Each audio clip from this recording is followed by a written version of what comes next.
Moral booster daw para sa mga sundalong nakikipagbakbakan sa Marawi City ang natanggap nilang mga pagkain at liham mula po sa mga estudyante. Patuloy rin po ang pagpapatrolya nila laban sa mga mapagsamantala gaya ng dalawang naaktuhan namang umanong nagnakaw sa isang abandonadong bahay. Balitang hatid ni Emil Sumangil.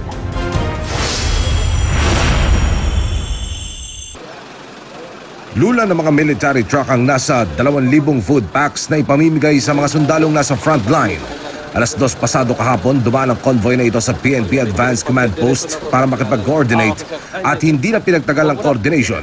Lumarga na ang mga sundalo at pulis para makalapit sa lokasyon ng mga nakikipagbakbakang sundalo at pulis para ipaabot ang munting handog para sa araw ng mga ama.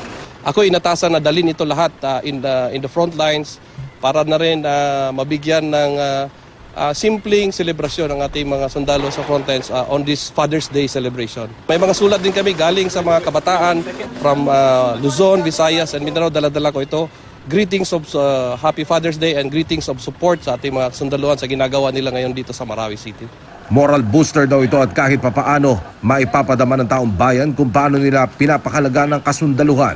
Ito ay binigay ng mga butihing mga tao, kaibigan, coming from the different regions, even from Metro Manila, sa pagbigay nila papasalamat sa ating mga magigiting na sundalo na nasa front lines. Bilang tugon naman sa mga sumbong ng looting, nadakip sa pinag-ibayong security patrol ng PNP Public Safety Battalion sa area ng Barangay Mapanday.